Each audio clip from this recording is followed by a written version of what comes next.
जय जिन दर्शकों, आप सभी का स्वागत है जिनवाड़ी चैनल पर। मैं शिफाली जैन आप सभी के समक्ष फिर उपस्थित हूँ विशेष कार्यक्रम भक्तामर स्तोत्र अर्थ सहित में।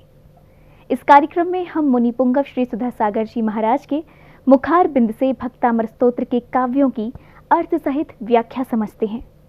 इस कार्यक्रम की मुख्य विशेषता है कि इस कार्यक्रम में बहुत ही सहजता से जीवन के विभिन्न कष्टों का निवारण मिल जाता है। अशोक ब्रज सिंहासने मणिमयूख शिखा विचित्रे, सिंहासने मणिमयूख शिखा विचित्रे,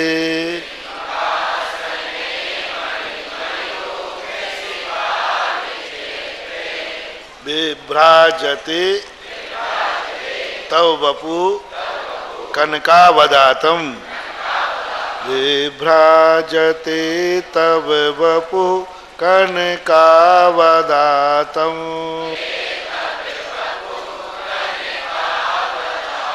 विमम वियद विलस दंसुलता वितानम, विमम वियद विलस दंसुलता वितानम, तुंगो दयाद्रि शिरसीव सहस्र रस में,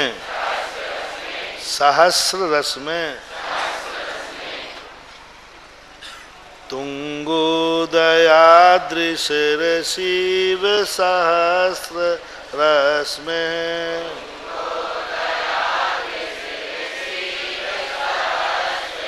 भगवान का सिंहासन कैसा होना चाहिए? देखो सिंहासन ले लेना आप, भगवान की जो वेदी में आप पीठ बनाते ना, वो पीठ, ये वेदी पूरी सिंहासन ही है। तो कैसे होना चाहिए?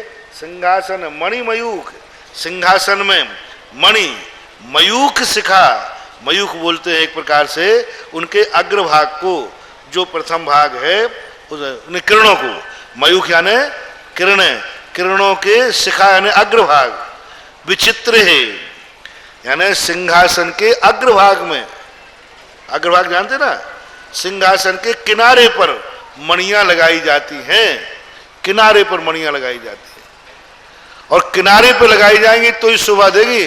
पूरे सिंहासन में लगा दोगे तो किनारे पर लगाई जाती हैं। जैसे दूल्हा राजे को बिंदी कहाँ लगाई जाती है? वो छोटी छोटी छोटी,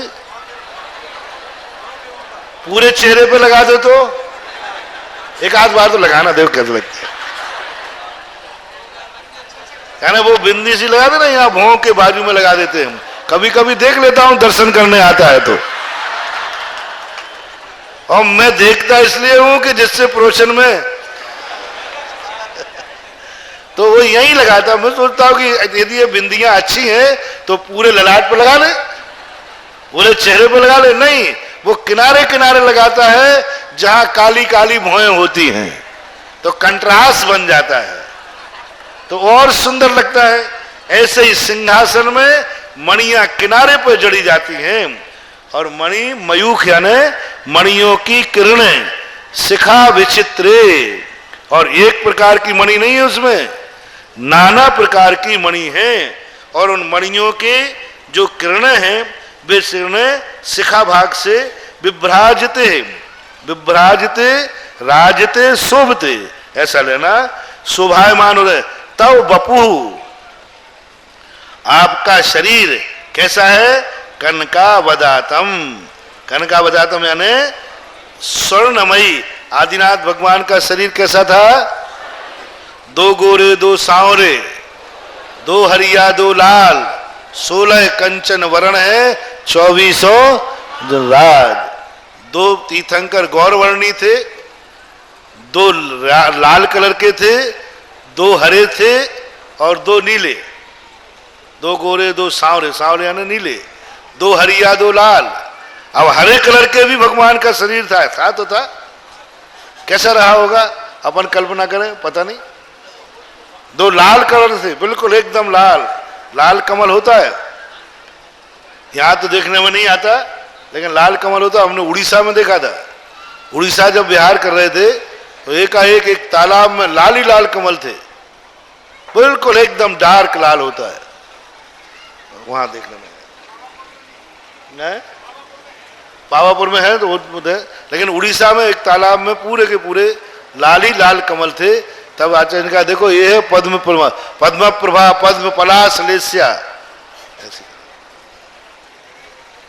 बिम्बम बियद, कैसे लग रहे हैं आप उस सिंहासन पर, भगवान कैसे लग रहे हैं? जैसे भगवान बैठ गए, अब सिंहासन थोड़ा ऊपर निकलेगा कि नहीं? ऊपर। तो जो मणियां हैं वे कैसी लग रही हैं? जैसे भगवान के चारों तरफ से घेर ली हो। सिंहासन ऊपर उठता है, वो कुर्सी होती है ना, कुर्सी थोड़ी ऊपर उठती है और वहां पर वो मणियां दिख रही हैं। नीचे भगवान का सिर है और उसी के बाजू से सिंहासन की मणियां हैं। कैसे लग रहा है उनके बीच में आप? बिम्बम वियद विलस द अंशुलता नाम। बिम्बम यानी आकाश में, बिम्ब यानी सूर्य बिम्ब, वियद यानी आकाश, विलसत, विलसत यानी शोभायमान हो रहा है। अंशुलता, अंशुलता बोलते हैं, अंशु यानी सूर्य की किरणें रूपी लता।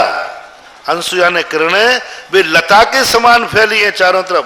बितानम यानी फैली हुई हैं, यानी जब सूर्य आकाश में अपनी किरणों को लेकर के, किरणों को फैला करके कहाँ स्थित है? सूर्य अपनी किरणों के साथ में आकाश में किरणें फैला के स्थित है। कहाँ पर? पहला वाला सूर्य तो वृक्ष के बादलों के बाजू में था। दूसरा कहा है तुंगोदयाद्रि, तुंग उदय अद्रि, जैसे पहाड़ के पीछे से जब सूर्य निकलता है, पहाड़ के पीछे सिर सीब सहस्र रस में, यानी 1000 किरणों वाला जो सूर्य है, सहस्र रश्मि सूर्य का नाम है। ऐसा सहस्र रश्मि सूर्य आकाश में अपनी किरणों को फैला करके पहाड़ के पीछे से निकल रहा है, मानो ऐसे आप लग रहे थे। कब लग रहे थे आप? सिंहासन पर बैठे हुए आप ऐसे लग रहे थे जैसे पहाड़ के पीछे से सूर्य निकल रहा हो, ऐसा आपका सिंहासन था। ये सिंहासन भी परम मांगलिक है और ये सिंहासन आदि जो अपन भेंट करते हैं ये भी पुण्यदायी है। सिंहासन से हमें अशोक वृक्ष, ये दोनों जो हैं अभ्युदय देने वाले हैं। सांसारिक की अपेक्षा अशोक वृक्ष और जो दो सिंहासन, ये दोनों भगवान को समर्पित करने से आपकी रिद्धि सिद्धि समृद्धि बढ़ती है। ये दोनों आपके वैभव को बढ़ाने वाले हैं, यश को बढ़ाने वाले हैं, हुकूमत को बढ़ाने वाले हैं, ऐश्वर्य को बढ़ाने वाले हैं। इसलिए मंदिर में अशोक वृक्ष और सिंहासन भेंट करना चाहिए। अशोक वृक्ष तो परम मांगलिक है ही, जिसका दर्शन, और सिंहासन जो भगवान को देता है उसको भी कभी सिंहासन मिलता है ना। राजा होता है, महाराजा होता है, ऑफिसर बनेगा तो मुख्य ऑफिसर बनेगा, कलेक्ट्रेट में बनेगा तो कलेक्टर बनेगा, नगर पालिका में बनेगा तो नगरपाल चेयरमैन बनेगा, जिला प्रमुख बनेगा, प्रांत में बनेगा तो मुख्यमंत्री बनेगा। ऐसा जो सिंहासन भेंट करते हैं उनको उसी प्रतीक के रूप में संसार की वस्तुएं मिलती हैं। कुंदावदात चल चामर चारु शोभम, कुंदावदात चल चामर चारु शोभम।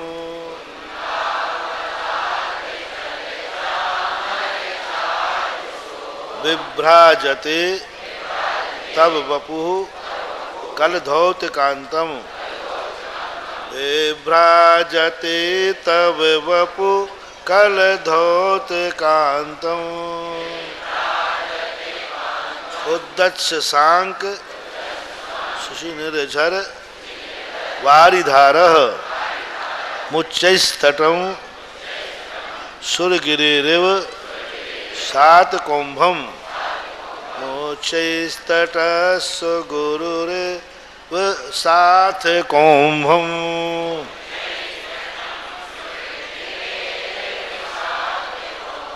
कुंदाबदात, कुंद का एक फूल होता है। कुंदा फूल आजकल देखने में नहीं आता, मेरी दृष्टि से मचकुंद ले लें, क्योंकि मचकुंद के फूल में एकदम वाइटनेस नहीं रहते हैं, हल्का सा लाइट येलो, छोटा सा हल्का सा पीलास रहता है। मचकुंद का फूल बड़ा सुगंधित होता है। कुंदाबदात, कुंद के समान, चल चामर चारु शोभम, चल चामर यानी चलायमान है, चामर यानी चवर, चारु यानी सुंदर, शोभायमान हो रहे हैं। कैसे हैं चवरों का कलर? पीले नीले नहीं, वाइट कलर होता है, हल्का सा पीलास होता है। ऐसे धवल ही मानो आप तो, कि धवल कलश हो। चवरों की जो झड़ियां लड़ियां होती ना, वे कलर नहीं होकर के उज्ज्वल मानतुंग आचार्य कुंदा फूल के समान बताते हैं। विभ्राजते तव वपु कलधौत कांतम, और आपका जो शरीर कलधौत कांतम, सोने की चमक को देने वाला है। कलधौत यानी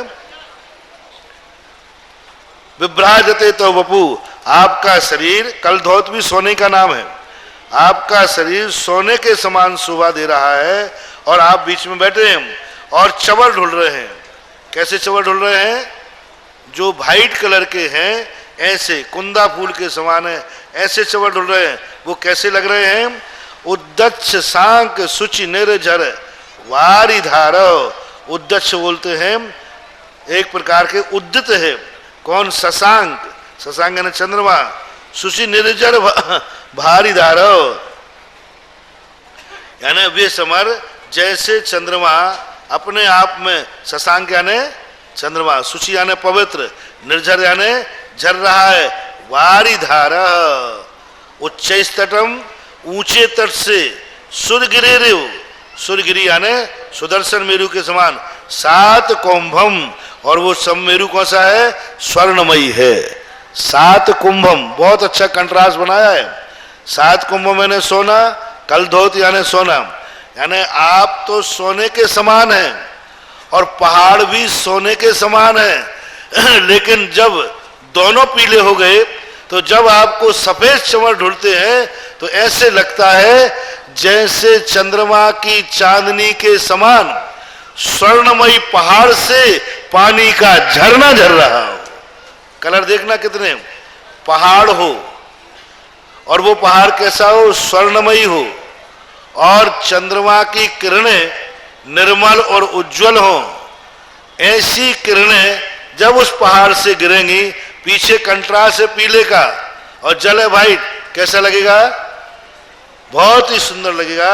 ऐसे ही जब आपके ऊपर चवर ढूंढते हैं तो आप ऐसे ही लगते हैं कि तुम साक्षात नदी बह रही है। ये श्लोक बड़ा महत्वपूर्ण श्लोक है। इस बात को आप ध्यान से सुने कि अक्सर कर जब भी विमान जी बाहर निकलते हैं कोई भी, तो अष्टप्रातिहार्य में चवर का मुख्य उद्देश्य होता है। चवरों की बोली लगाती है। आठ प्रातिहार्यों की क्यों नहीं लगाते? चवर में बहुत सारे गुण हैं। वे दो श्लोक तुम्हें वैभव प्राप्त कराने वाले हैं, और ये चवर जो है दूसरे व्यक्ति की नजर नहीं लग जाए, दूसरा व्यक्ति हमारा अपहरण नहीं कर लेवे, दूसरा व्यक्ति हमारी संपत्ति छीन नहीं लेवे। इसलिए चवर जो है निगेटिव ऊर्जा को हटाते हैं, निगेटिव ऊर्जा को हटाते। और निगेटिव ऊर्जा क्या कहलाती है? बाहरी ऊपरी बाधा। इसलिए चवर बहुत सावधानी से ढूंढना चाहिए, बहुत सावधानी। देखो चवर को, यदि आपके पास चवर है तो भी कर लीजिए। एक दिन बताया था, यूं हाथ करें आप। यदि चवर है तो दोनों चवरों को नीचे लटका दें यूं करके, पूरे यूं हाथ करें सभी। देखो ये ऊपरी बाधा को मिटाने वाला है।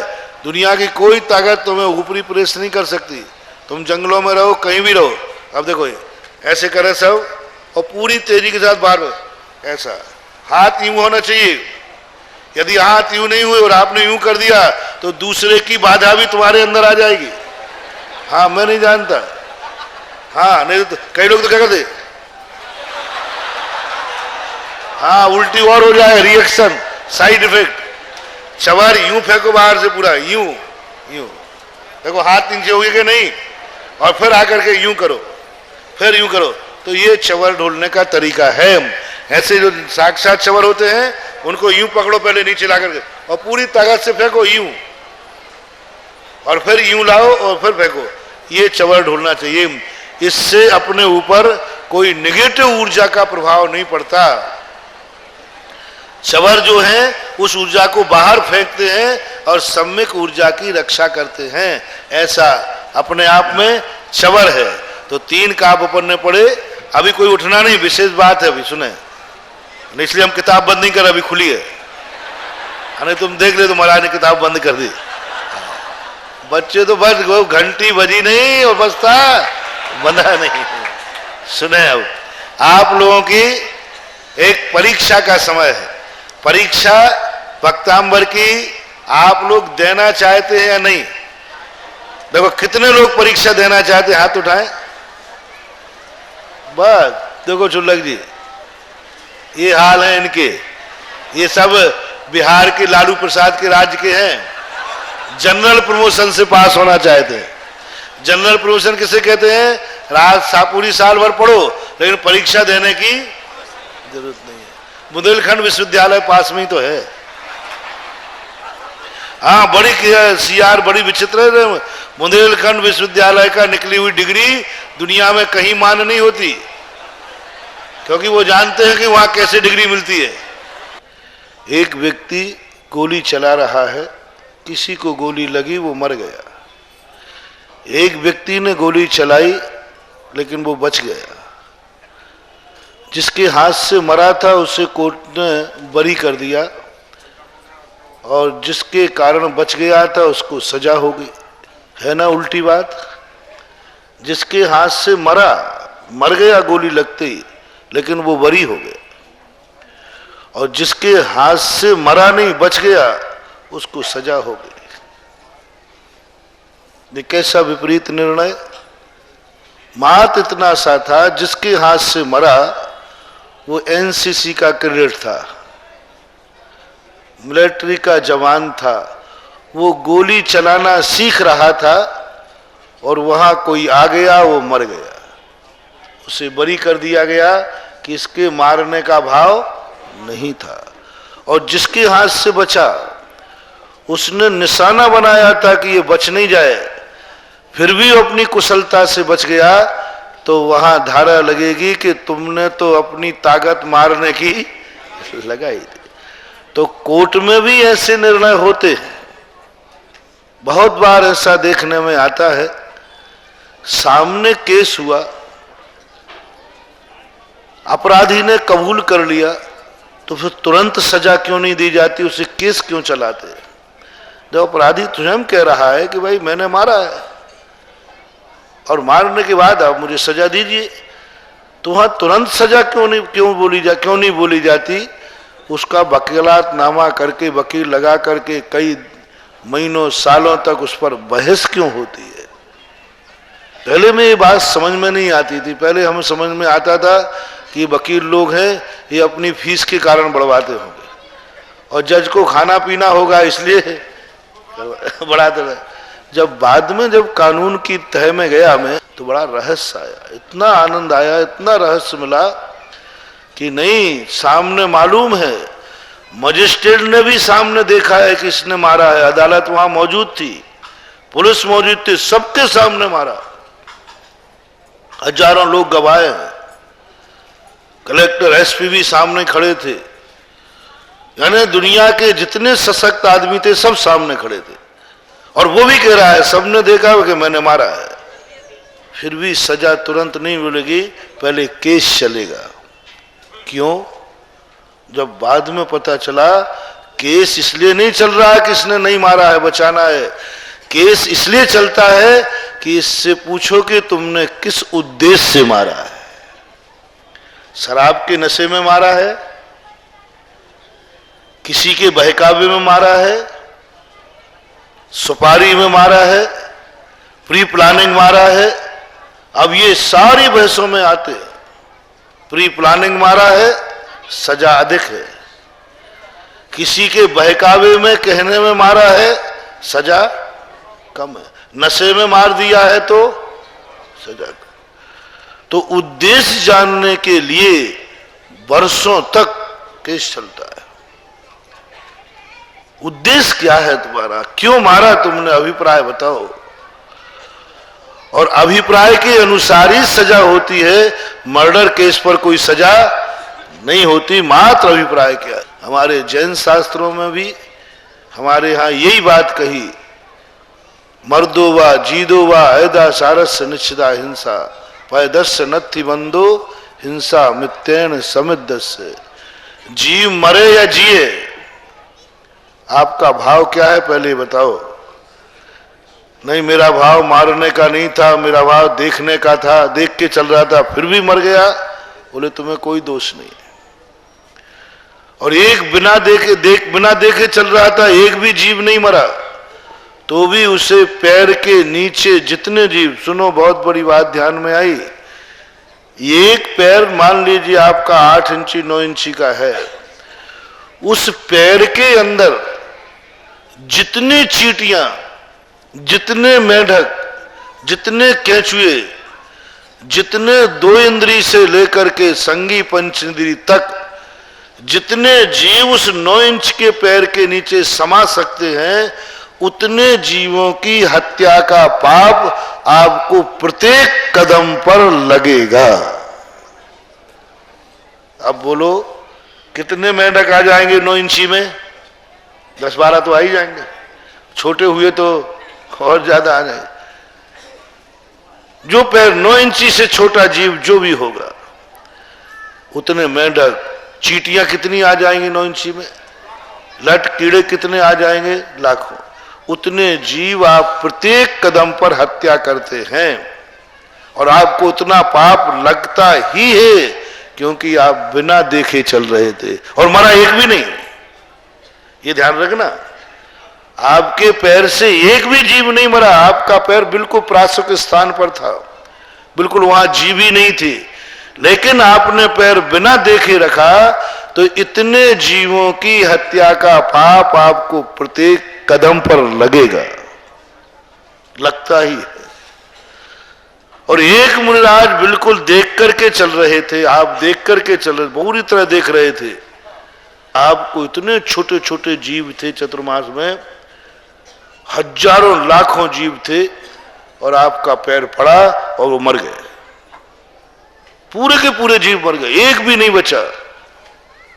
तुरंत पूछो सर्वज्ञ से, भगवान इसका क्या होगा? उन्होंने कहा इसको बरी किया जाता है। बोले ये देख के चल रहा था, देखने में नहीं आए, सावधानी तो पूरी थी। अब इतने जीव मर गए पैर से, पैर के नीचे चींटियों पर पड़ जाए हजारों, तो क्योंकि देख के चल रहा था, देखने में नहीं आया, और वो एक जीव भी नहीं मरा, बिना देखे चल रहा था, तो इतने जीवों की हत्या का पाप। इसलिए आपको देख के चलो, जीव मर भी जाएंगे तो बरी, और बिना देखे चले और जीव नहीं भी मरेंगे तो करी। हाँ, कारागार है, कुछ नहीं मिलने वाला। इसलिए उद्देश्य अपना यदि नेक है, तो हमारे आचार्य कहते हैं आप किस लिए भक्ति कर रहे हैं, आपका उद्देश्य यदि पारमार्थिक है तो पारमार्थ की बात कही, आपका उद्देश्य सम्यक दर्शन प्राप्त करना है तो सम्यक दर्शन की बात कही, यदि आपका उद्देश्य सांसारिक अभ्युदय प्राप्त करना है तो पारमार्थिक जीव तो इसलिए नहीं करेगा भक्ति भगवान की कि हमें अष्ट प्रातिहार्य मिल जाए, इसके लिए करेगा तो उसे केवल ज्ञान होगा नहीं। और जो जो भक्ति की जाती है उसका अर्थ है वंदे तद्गुण लब्धे। अभी तक गुणों का वर्णन चल रहा था, गुणों का वर्णन चल रहा था, अब चल गया प्रातिहार्यों का वर्णन। तो अब गुणों को तो प्राप्त करना बात जमती है। यदि मुनि का दीक्षा दिवस मनाया मुनि महाराज का, तो अपन भावना भा सकते हैं कि आज हमने मुनि की दीक्षा दिवस मनाया, पूजा की, बंदे तद्गुण लब्धे, मैं भी मुनि बनूं। बात ठीक है ना? अब देखना, अपन ने आचार्य दिवस मनाया आप देखना, गड़बड़ मत करना अब हम क्या भावना भाई, क्योंकि जैसा क्रिया कर रहे हो वैसी तुम्हारी इच्छा है, अपने यहाँ है। तुम जिसकी प्रशंसा कर रहे हो, इत्याशीर्वाद पुष्पांजलि छिपे, यानी वो मुझे भी चाहिए। नियम है अपने जैन धर्म, जो जो अपन क्रिया करेंगे, जो जो अपन पूजा पाठ करेंगे, जो उसका सबका अभिप्राय है ये मुझे भी प्राप्त हो गए। तो अपन ने आचार्य श्री का आचार्य दिवस बनाया, अब क्या भावना करें? वंदे तद्गुण, है ना? हे आचार्य महाराज, आपके आचार्य दिवस पर मैं आचार्य बनूं, क्योंकि नियम तो सब में लागू होता ही। तो आचार्य बनने के लिए आचार्य की पूजा करना बन सकता है, क्या बात हो गई? कई लोग बोलते हैं हम मुनि पद तो नहीं बनाएंगे, आचार्य पद बनाएंगे, क्योंकि हमें आचार्य बनना है, मुनि तो मैं बन गया। तो ऐसी स्थिति में क्या करो? और आचार्य बनने के लिए आचार्य पद बनाया तो वो कभी आचार्य बन ही नहीं सकेगा, क्योंकि आचार्य गुण नहीं है, आचार्य पद है। 28 मूल गुण पद नहीं है, 28 मूल गुण है। आचार्य पद है, ये बात अलग है कि उनके भी 36 मूल गुण होते हैं, लेकिन वो पदवी है। मुनि की पदवी नहीं दी जाती, मुनि तो मूल गुण धारण करता है, तो अपने आप मुनि, अलग से हम तुम्हें मुनि पदवी देते हैं, ऐसा अपन ने देखा? कहीं नहीं देखा। लेकिन आचार्य पदवी देते हैं, देखा गया? उपाध्याय पदवी देखी गई, मुनि पदवी देते हुए नहीं देखी गई कि किसी ने आज से इनको मुनि कहा जाए। अभी तक वे मुनि नहीं थे, तो क्या थे? मुनीम थे क्या? बताओ, मुनि पद कब से हो जाता है? जिस दिन वो रत्नत्रय धारण करता है, ये पद कहलाते हैं। पदों के लिए पद की पूजा नहीं की थी सम्यक दृष्टि की दृष्टि में। इसी प्रकार हम 8 प्रातिहार्यों की पूजा नहीं करें, हमें तो केवल ज्ञान चाहिए, हो गए काव्य पूरे। हमारे लिए तो मात्र अनंत चतुष्टय चाहिए था, हो गया पूरा, भगवान का गुणानुवाद हो गया। अब अष्टप्रातिहार्य क्या? हम समूषण चाहते हैं, नहीं मिलेगा। समूषण की विभूति गा करके हम भी जब प्रोचन करने बैठे तो हमारा भी समूषण है भगवान ऐसे ही रचे जैसे आपका रचा जाता है। आप प्रोचन करते हैं तो क्या बढ़िया, देखो सोने के परकोटे हैं, और वो तुरंत क्षण भर में, इतने क्षण भर में ऐसे ही हम प्रवचन करने आवे, तुरंत गंध कुटी चवर आदि सब ढूंढने लग जाए, समूषण की रचना हो जाए। हे भगवान, हमारी तो ये हाल है, चतुर्मास शुरू करें, 2 महीने बाद पंडाल मिले, हवा महल मिले। अरे भगवान क्या कहें, कितने महीने बाद वो भी जबरदस्ती में मिल गए।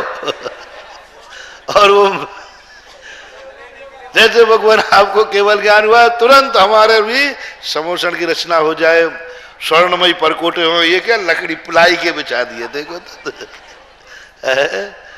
और हम भी आकाश में बैठे, ऐसा भाव समूषण को देखकर यदि आया तो वह सम्यक दृष्टि भी नहीं हो सकता। वह कभी समूषण को प्राप्त नहीं हो सकता। कहीं नहीं लिखा कि भगवान के समूषण को देख करके हमारे लिए समूषण का भाव आ गया। कहीं नहीं लिखा कि तीर्थंकर प्रकृति का तीर्थंकर पद देख करके तीर्थंकर बनने का भाव करो। तीर्थंकर प्रकृति निदान बंध से नहीं बंधेगी। तीर्थंकर प्रकृति हम चाहें कि मुझे तीर्थंकर प्रकृति बंध जाए, 3 काल में नहीं बनने वाली भैया, चिंता मत करना। अनंत काल तक अपन कहें मैं तीर्थंकर बनना चाहता हूं, नहीं बनेगी तीर्थंकर प्रकृति। तीर्थंकर प्रकृति मांगने से निदान से नहीं बनती है। तीर्थंकर प्रकृति 16 कारण भावना से बनती है। 16 कारण भावना में ऐसी कौन सी भावना है जिसमें तीर्थंकर बनने की भावना भाई गई हो? एक भी भावना नहीं। दर्शन विशुद्धि, विनय संपदा, विनय करो, विनय करो, अनंत की भक्ति करो, आवश्यक पालो, आदि आदि सब दिए।